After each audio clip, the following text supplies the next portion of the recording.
백업 부동산 스토리입니다. 자, 여러분들과 그 부동산에 관한 이야기를 나눠볼 텐데요. 자, 오늘 여러분들 그 국토교통부에서 보도자료 하나 나왔습니다. 그래서 이제 보도자료를 하나 볼 텐데, 자, 그 전에 여러분들과 이제 뉴스 하나 살펴보도록 할게요. 그래서 이쪽 뉴스를 보게 되면 4억 원짜리 아파트가 6억짜리로 둔갑을 했다. 자, 4억짜리가 6억으로 둔갑이 됐답니다. 자, 그러니까 6억의 가치가 없는데 일단 4억짜리가 갑자기 6억이 된 거죠. 그래서 이제 부동산 담합행위가 의심되는 자, 아파트 단지라고 보여지는 거고, 지금 이게 천태만상이라고 이렇게 표현이 되는데, 지금 전국의 아파트 단지들이 이 실제 가치보다는 이 입주민들 자체가 이 뭔가 이 가치를 늘리기 위해서 굉장히 별의별 수단을 다 쓰고 있는 것 같아요. 그래서 최근에 이제 문제가 되고 있는 게, 자, SNS라든가 이제 아파트 단지 내 카페, 자, 이런 데서 이제 뭔가 좀 아파트 담합행위가 좀 많이 일어나고 있다. 그에 대해서 국토교통부에서는 강도 높게 이제 조사를 한다라고 지금 엄포를 놨는데요. 오늘 그에 대한 자, 뉴스도 분명히 나왔고요. 그 내용을 한번 살펴보고자 합니다. 자, 그래서 이제 정부는 2월 21일부터 부동산 거래 질서 교란 행위 신고센터 운영하고 있고요.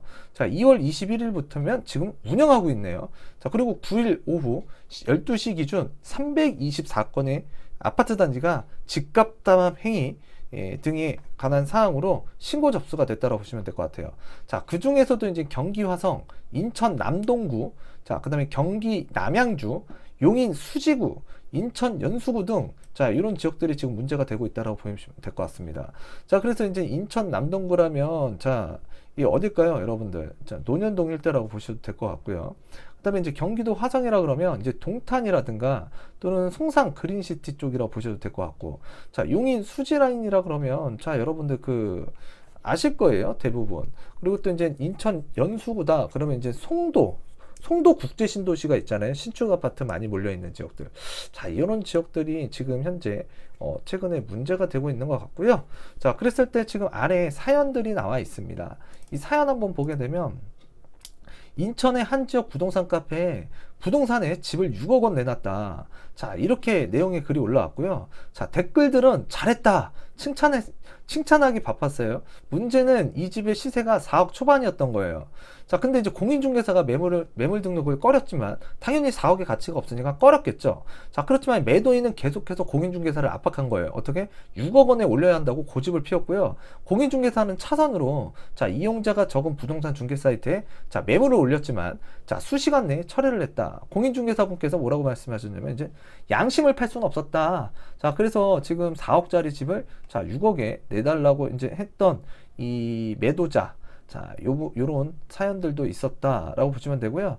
그 다음에 이제 경기도 수원 지역 부동산에 관심 있는 사람들이 모여서 카톡방 만들었습니다. 자, 요즘에 카톡방들 많죠. 자, 그리고 이제 그 A 부동산을 비난하는 글이 올라왔고요. 자, 물 들어올 때 노를 저어야 된다. 그러니까 사람들 들어올 때 이 노를 져야 된다. 축축 치고 나가야 된다라고 이제 그 이야기를 한 것 같은데요. 자, 도와주지 않는 공인중개사, 자, 일부 참여자들은 B단지에서 거래하기 위해서는 A 부동산이 아닌 C 부동산을 이용하는 게 좋다. 자, 왜? C 부동산과 거래해보니까 실제 매매계약 체결할 때, 자, 집값을 더 올리고 좀 더 받을 수 있게끔, 자, 이런 기술들을 보유하고 있고, 자, 그것들을 이제 이 커뮤니티 사이트라든가 이제 SNS에다가 이러한 부분들은 이제 그 입주민들한테 설명을 한 거예요. 자, 그래서 지금 뭔가 이 뭐 좋은 정보를 공유하기 위한 목적으로 카톡방을 개설하거나 부동산 카페를 운영하는 건 괜찮을 것 같은데, 뭔가 편법과 악용의 수단으로 사용되고 있기 때문에 문제가 되고 있는 것 같고요. 좀 비정상적인 방법으로 운영이 되고 있다. 자, 그게 문제가 되고 있는 것 같고, 자, 그래서 이제 정부의 2월 20일 대책 이후 풍선 효과가 서울 외곽 주요 지역으로 지금 곳곳이 번지고 있어요. 자, 그래서 이제 그 번지고 있는데 부동산 불법 행위들이 지금 만연하고 있고, 자, 몇몇 곳의 부동산 카페 등은 법에 저촉될까봐 기존에 쓰던 용어들을 자신만이 알 수 있는, 자, 은어로 바꿨습니다. 자, 떳떳하면 은어 쓸까요? 그렇진 않겠죠. 자, 재개발이란 말을 뿌셔뿌셔와 같은 단어로, 자, 이제 그 바꾸는 거예요. 그래서 재개발 그러면 이제 좀 티가 나잖아요. 그러니까 뿌셔뿌셔 하나 구입했다 그러면 이제 재개발 하나 구입한 거예요. 그래서 이제 부동산 관련 카페 등에 확인한 결과 턱없이 높은 집값에 집을 내놓았다거나 자신들의 요구를 들어주지 않는 부동산에 대해서는 소위 불매 운동을 벌이는 사례도 목격이 됐다. 그래서 진짜 공인중개사분들이 다 뭐 나쁜 건 아니에요. 또 다 욕을 먹을 만한 행동을 하시는 분들보다 좀 정직하고 강직하게 자신의 일을 소신 있게 처리하시는 분들도 많은데, 일단은 이 집주인들의 행포도 이게 만만치가 않았다는 얘기죠. 자, 그래서 이제 정부는 집값을 부풀리거나 특정 부동산을 이용하지 못하도록 회방을 놓는 등 부동산 시장을 어지럽히게 하는 행위에 대한 단속을 시작한 지 20일 만에 300건의 사례가 접수가 됐다. 자, 그래서 지금 현재 좀 이렇게 좀 성실히 부동산 업을 중개하고 계시고 업을 영위하시는 분들을 괴롭히신 분들은 좀 앞으로 이 신고가 많이 들어갈 수도 있고, 그로 인해서 단속의 대상이 될 수 있다라는 거, 여러분들께서 꼭 명심하셨으면 좋겠고요. 자, 그래서 지금 하루에 평균적으로 16.2건이 접수되고 있대요. 굉장히 적지 않은 숫자가 지금 접수되고 있거든요. 그래서 신고가 가장 많이 접수된 곳은 경기도 화성 16건이고요. 인천 남동구 15건, 경기 남양주 14건, 용인 수지 14건입니다. 또 인천 연수구 14건이고요. 그랬을 때 경기도 화성 동탄이 있죠. 그리고 이제 수원하고 인접하고 있습니다. 인천 남동구, 논현동 일대라고 보시면 될 것 같은데, 그 논현동 일대 지금 현재 가격이 많이 올라왔어요. 또 경기 남양주, 이쪽도 많이 올라왔죠. 다산지금이라든가, 또 이제 진건지구, 그래서 이제 신도시가 많죠. 신축 아파트가 많은 신도시. 용인 수지도 마찬가지로 이제 신축이 들어서면서, 그리고 또 이제 신분당선 호재가 이제 우리가 호메시까지도 연장이 되고, 또 용산까지 또 이제 늘어나는 부분 있잖아요. 이제 연결되는 부분. 그래서 그쪽 지역으로 이제 호재가 많았던 이 신분당선에 지나가는 용인 수지. 수지도 지금 현재 말이 많아요. 그래서 지금 수지가 14건으로 나와 있고, 또 인천 연수구 하면 바로 우리가 이제 최근에 뭐 200대 1, 300대 1이 나온 송도 국제 신도시. 이쪽 주변에 지금 우리가 송도 국제 신도시가 바로 연수구에 들어가게 되는데, 그쪽 주변으로 이제 14건 정도가 지금 나타나고 있다. 근데 이제 상위 5개 지역이 서울, 강남, 서초, 송파 등의 집값 상승을 주도한 곳들이 아니고요. 수도권 주변 지역이라고 보시면 될 것 같아요. 그래서 규제를 피해 지나간 풍선 효과를 기대하거나 교통 호재 등 집값 상승 요인이 있는 곳이 대부분이었다라고 보시면 될 것 같습니다. 그래서 지금 경기도 외곽 지역에서 지금 이런 신고 내용들이 지금 지속적으로 늘어나고 있고, 또 이런 지역들이 지금 대부분이 보면 교통 호재라든가 또는 개발 호재에 대한 기대감이 있는 지역이다. 그래서 지금 이런 내용들이 지금 나와 있고요. 그랬을 때 이제 경기도 화성, 어떤 호재가 있을까? 지금 뭐 GTX A 노선 개발 호재 있고요.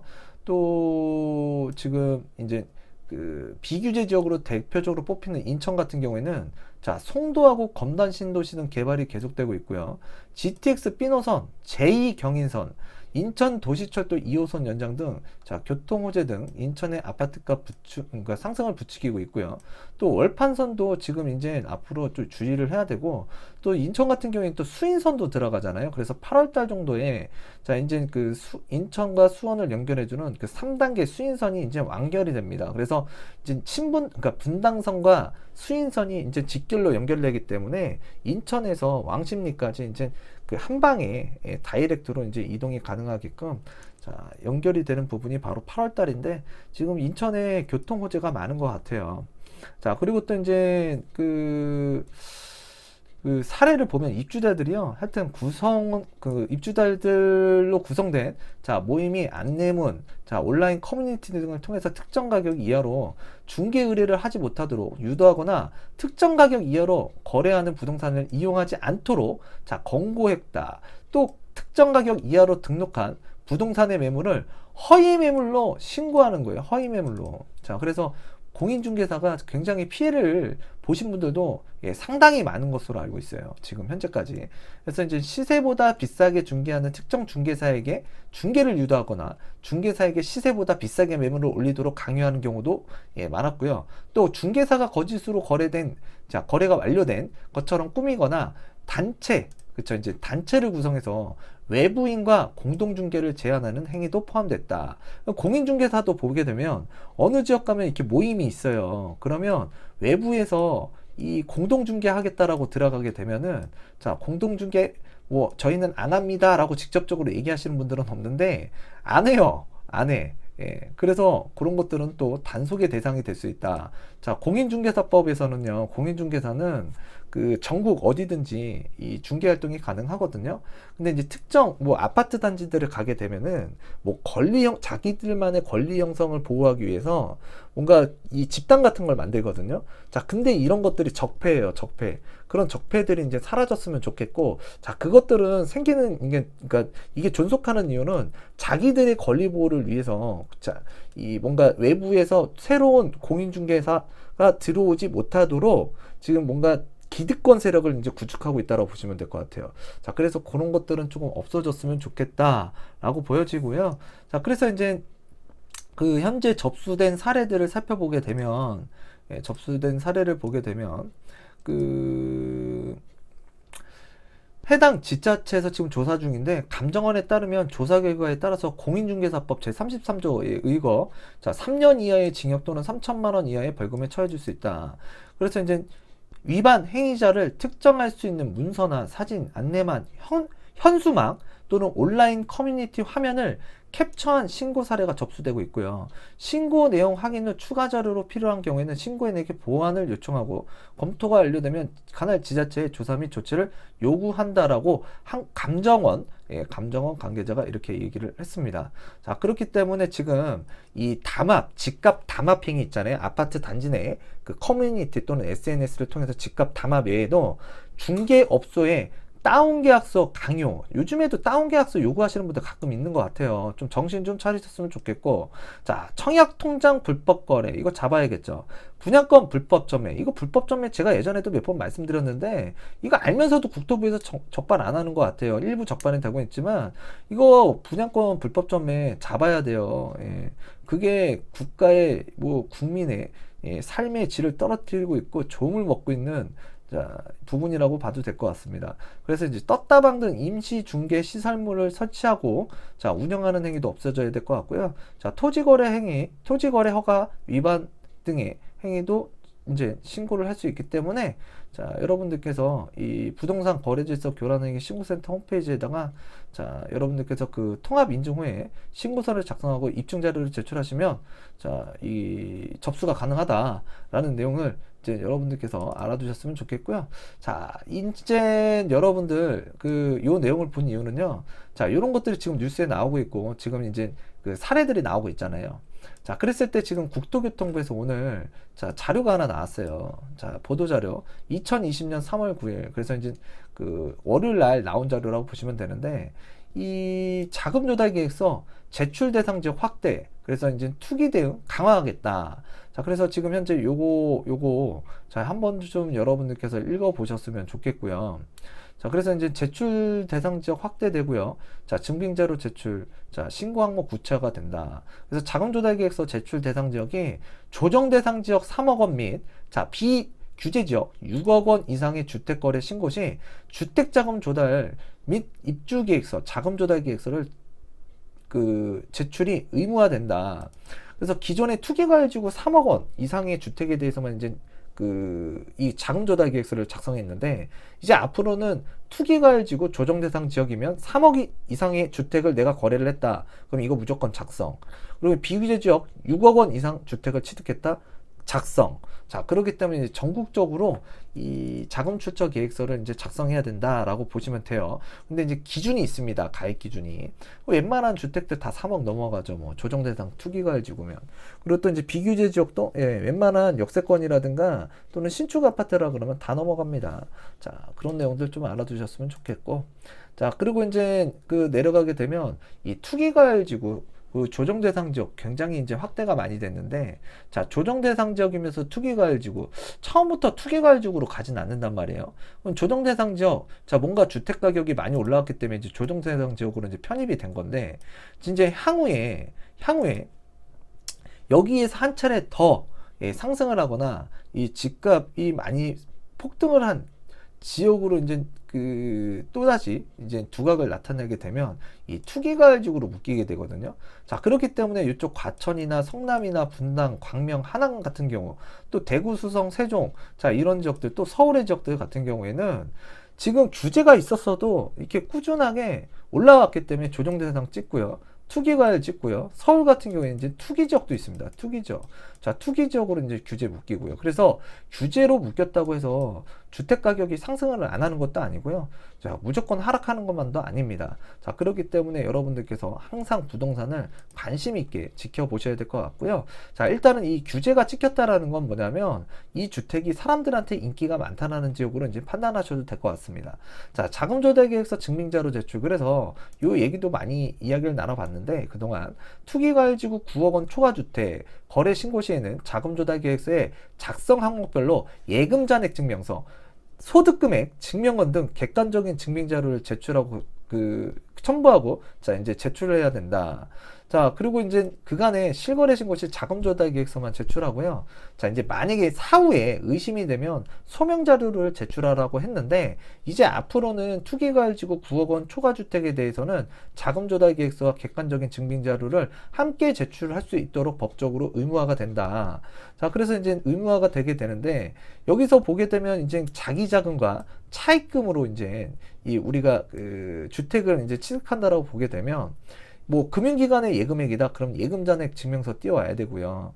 그 다음에 이제 주식 채권 매각 대금이다. 그러면 주식거래 내역서, 장보증명서 띄워야 됩니다. 자, 차입금, 임대보증금. 그래서 임대보증금을 끼고 내가 주택을 매입했다. 부동산 임대차 계약서에 제출하셔야 되고요. 또는 회사 또는 사채 또는 그 밖의 차입금, 금전차용증 증빙할 수 있는 서류 갖고 와야 되고, 자, 부동산 처분해서 샀다. 그러면 부동산 자, 매매계약서 갖고 오셔야 됩니다. 자, 그리고 이제 현금이 중요한데요. 자, 현금으로 갖고 오라 그랬어? 그러면 소득금액 증명원, 그 다음에 근로소득 원천 징수 영수증, 자, 소득증빙 서류를 제출해야 되고요. 자, 그 다음에 이제 우리가 계좌이체를 하느냐, 이제 현금으로 거래를, 그러니까 현금으로 잔금을 치렀느냐, 자, 이거에 따라서도 이제 제출해야 되는 부분도 많고, 또 이제 소명해야 되는 내용도 분명히 있습니다. 자, 그런 것도 이제 여러분들께서 좀 알아두셔야 될 것 같고요. 자, 그리고 이제 증빙자료를 제출하지 않으면 어떻게 될까요? 라고 얘기하시는 분들이 있어요. 자, 증빙자료를 제출하지 아니할 경우에는 부동산 거래신고 등에 관한 법률 제28조 제2항 제4호 위반에 해당해서 500만원 과태료 처분 대상이 되게 됩니다. 그래서 이 주택 투기과열지구에서 9억 원 초과주택을 구입하실 경우에는 자, 500만 원 과태료를 물 수 있기 때문에 증빙자료는 잘 준비해서 제출하셔야 된다라는 거 꼭 명심해 두셨으면 좋겠고요. 자, 그 다음에 이제 자금 조달 계획서 신고 항목 구체화입니다. 자, 그래서 이제 아래 보게 되면은요, 자금 조달 계획서 신고 항목 구체화 세부 내용이에요. 그래서 기존에는 왼쪽인데요. 자, 기존에는 이제 징여 상속으로 받았다. 그러면 금액 얼마만 적으면 돼요. 자, 그리고 현금 얼마라고 적으면 되고요. 자, 금융기관 대출에 받아서 나 주택 샀다. 그러면 금융기관 대출액 얼마. 자, 그리고 그 밖에 차입금, 제공자 관계, 자, 이런 것들 이제 기존엔 적지는 않았지만 이제 앞으로는 이게 변경이 되게 되거든요. 변경. 그럼 변경되게 되면은 자, 징여상속 얼마 취득을 했고요. 그 다음에 이제 그 부분이라든가 직계존비속 관계, 자, 또는 그 밖의 관계에 대해서 체크를 하셔야 되고 이제 기재를 해야 되고요. 자, 현금도 얼마 써야 되고요. 자, 보유 현금 얼마, 그 밖의 자산, 이런 것들도 기재를 해야 되고, 주택담보대출, 금융기관 대출액도요. 주택담보대출 그리고 이제 신용대출로 이제 세분화돼서 금액별로 이제 적어야 되고, 그 밖의 대출, 대출의 종류 이런 것도 적어야 되고요. 자, 그 밖의 차입금, 그리고 이제 그 밖의 차입금에서 자, 배우자한테 받았냐, 직계 존비속한테 누구한테 받았냐, 또는 그 밖의 관계에 대해서도 이제 체크를 해야 되고요.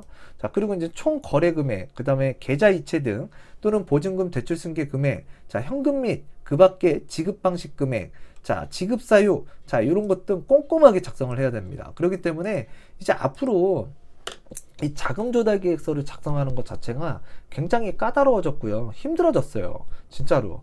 예, 힘들어서 귀찮아서 이거 집 못 살 것 같아요. 제가 봤을 때. 예, 그래서 일단은 까다롭게 만들게 되면은 일단 대부분 이제 이 객관적으로 보게 되면 일단은 불편하고 까다롭게 만들면 뭔가를 하려고 하는 사람이 많아지겠어요? 좀 줄어들겠죠? 그런 효과를 노리기 위해서 뭔가 만들지 않았나라고 진짜 단순하게 생각할 수밖에 없고요. 자, 그 다음에 이제 이 주택, 이 부분에 또 우리가 또 눈여겨봐야 되는 부분이요.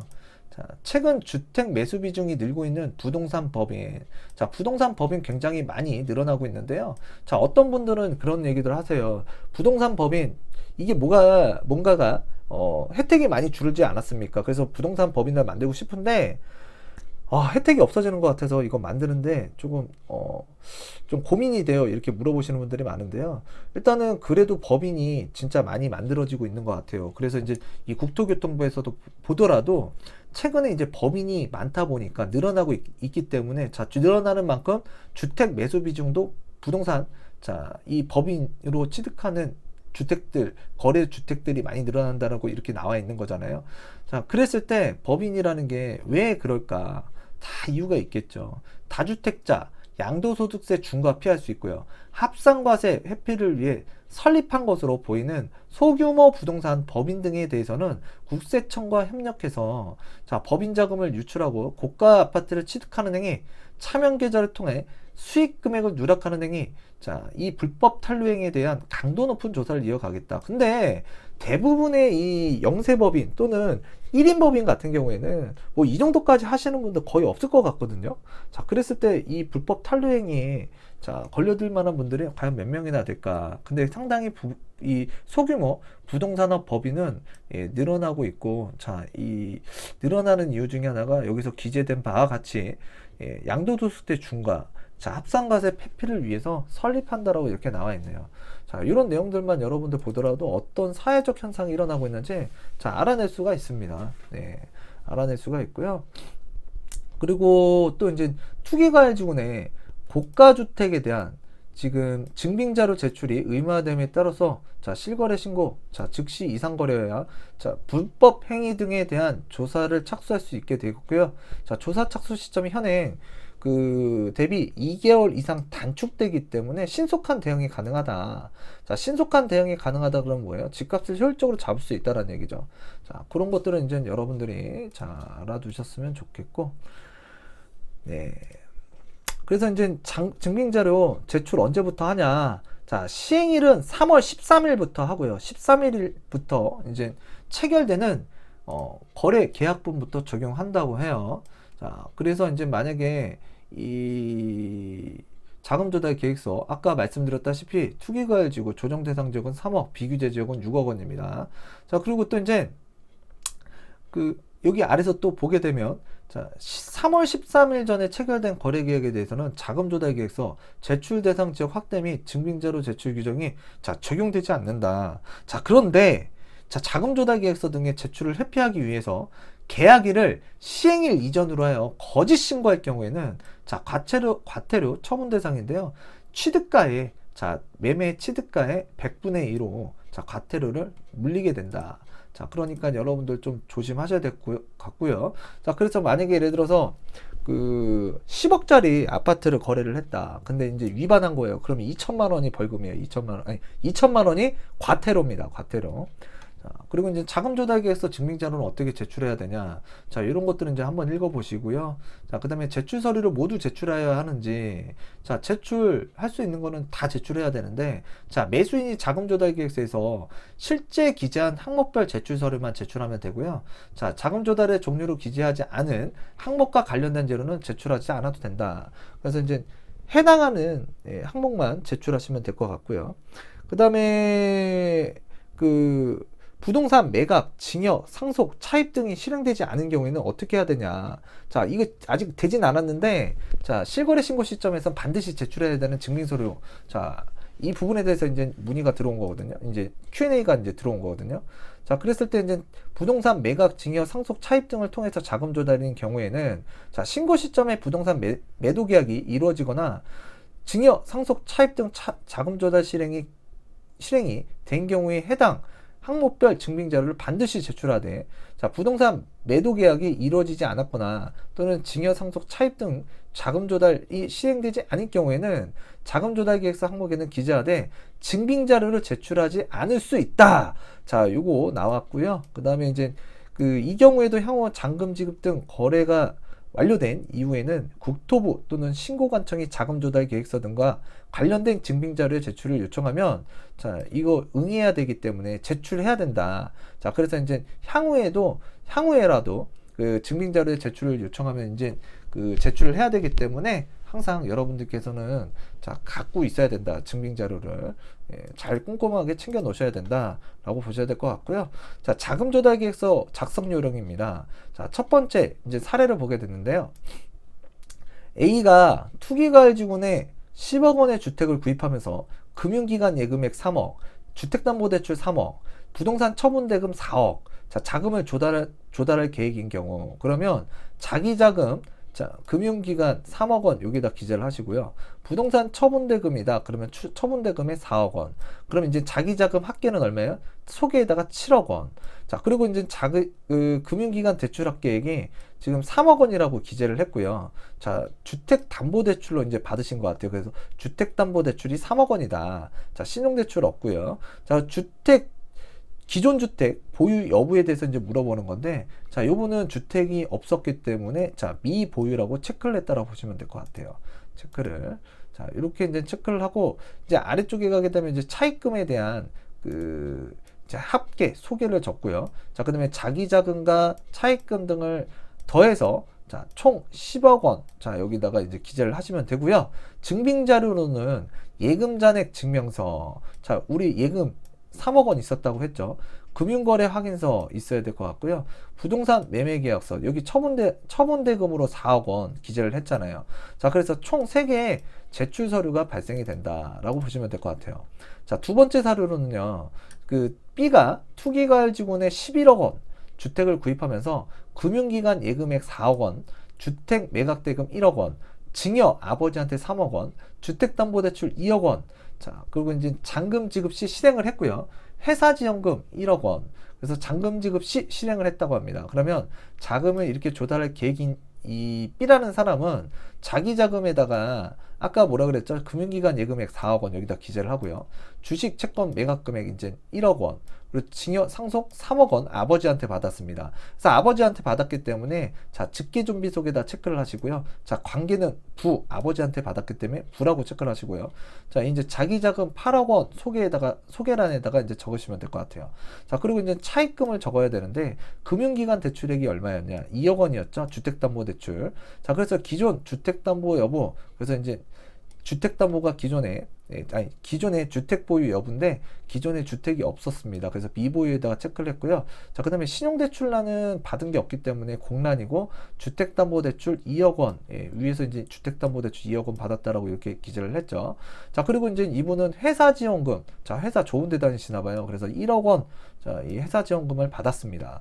자, 그래서 이제 받아가지고 이제 총 이제 이 받은 소개가 이 차입금에서 3억 원이고 총 이 자기 자금 차입금 합계액이 11억 원입니다. 이 11억 원인 이분 같은 경우에는 증빙 서류, 자, 예금 잔액 증명서, 주식 거래 내역서 가져오셔야 되고요. 증여세 신고서 총 3개 서류를 제출해야 된다.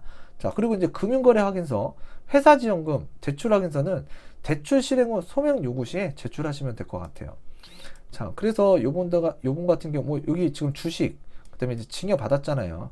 자, 그리고 또 이제 예금으로 이제 현금 4억 원이 이제 예치되어 있는 부분을 자기 자본이라고 이제 기재를 했기 때문에 자, 이렇게 서류를 제출해 갖고 와야 된다. 자, 그래서 이제 여러분들 이 투기가을지구 굉장히 이 9억 원이 넘어가는 주택을 매입할 경우에는 굉장히 좀 까다로워졌고, 자, 이게 앞으로 시행이 되게 되면 서울의 주택 가격을 누를 수 있는 자, 요소이기도 합니다. 자, 그렇기 때문에 이게 어떻게 작용할지 앞으로 흐름을 또 지켜봐야 되는 포인트라고 보여지고요. 자, 주택이 상승을 하고요. 하락하는 데는 하나의 원인으로만, 자, 하나의 현상으로만 그렇게 변화되는 건 아니고요. 자, 여러 개의 내용들이 겹치다 보면은 자, 이런 게 이제 방향성이라는 게 생기거든요. 자, 그랬을 때 여기 오늘 살펴본 내용들도 지금 그 중에 하나의 자, 이 요소가 될 수 있다. 자, 그래서 이제 여기 참고 사례별 예시 작성인데요. 자, 요것도 한번 볼게요. 그래서 이제 할아버지로부터 5천만 원 당해 주택자금, 그러니까 주택 취득자금을 사용하는 경우에는 자, 징역 5천만 원 넣고요. 관계에다가 자, 직계존비속, 할아버지니까 직계존비속. 그래서 관계는 조부님이라고 쓰시면 되고요. 어머니한테 1억 받았다. 그러면 자, 그 어머니한테 받긴 받았는데 이 사람은 뭐예요? 자, 어머니로부터 1억 원을 차용한 거예요. 증여받은 게 아니라. 자, 그래서 이제 주택취득자금으로 자, 사용하는 경우에는 그 밖에 차입금, 자, 11번 항목입니다. 11번. 그래서 1억 원 기재하시고요. 직계존비속 체크하시고, 관계는 어머니니까 뭐, 이렇게 기재하시면 되고요. 자, 차용증이면, 자, 예를 들어서 이제 이자를, 이제 우리가 원금을 일정하게, 내야 되겠죠. 자, 그래야만 이제 차용에 해당하는 이 부분으로 넘어가지. 만약에 그런 것들이, 미비하다 그러면 증여로 볼 수 있는 거예요. 자, 그리고 이제 배우자로부터 5억 원을 증여받아 주택취득 자금으로 사용하는 경우에는 자, 5억 원 쓰시고요. 부부 체크하시고, 자, 이제 관계에다가 뭐 배우자 쓰시면 되겠죠. 큰아버지한테 1억 원을 차용했다. 차용이에요. 빌린 거예요. 자, 그럴 경우에는 그 밖에 차입금 11번. 어머니한테 차용했을 때처럼 11번에 적고요. 자, 어머니, 뭐, 그러니까 부부도 아니고, 큰아버지니까 직계존비속도 아니잖아. 그러니까 아니고요. 그 밖에 관계에다가 큰아버지, 백부님이라고 이렇게 기재하시면 되고요. 아버지 2억 원, 어머니 1억 원은 자, 그래서 이제 아버지와 어머니한테 총 3억 원을 차용했습니다. 자, 차용했다는 건 빌렸다는 거죠. 똑같이 그 밖에 차입금 3억 원 기재하시고요. 자, 직계존비속한테 돈 빌린 거예요. 관계는 부모라고 체크하시면 됩니다. 자, 아버지 1억 원, 누나 1억 원 차용했습니다. 자, 그럴 경우에는 그 밖에 차입금 자, 2억 원. 그래서 직계존비속에다가 체크하시고 아버지 부라고 기재를 하시고 자, 그 밖에 관계에다가 체크하시고 누나라고 이렇게 체크를 하시면 될 것 같아요. 자, 그래서 이제 여러분들께서 이 주택을 취득하는데 굉장히 까다로워졌다.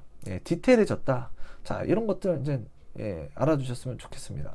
자, 그래서 여전에도 자, 여러분들과 자, 이러한 내용들 간간히 살펴보곤 했는데요. 자, 오늘 이제 이 내용이 좀 얼마 전에 꼼꼼하게 나왔기 때문에 한번 살펴볼 필요는 있었던 것 같고, 자, 이 내용이 이제 3월 13일부터 이제 시행이 된다고 하니까요. 자, 여러분들께서도 주택을 취득하실 때는 자, 이러한 내용들이 기다리고 있구나라는 걸 생각하시고 자, 여러분들께서 작은 계획도 수립하셨으면 좋겠습니다.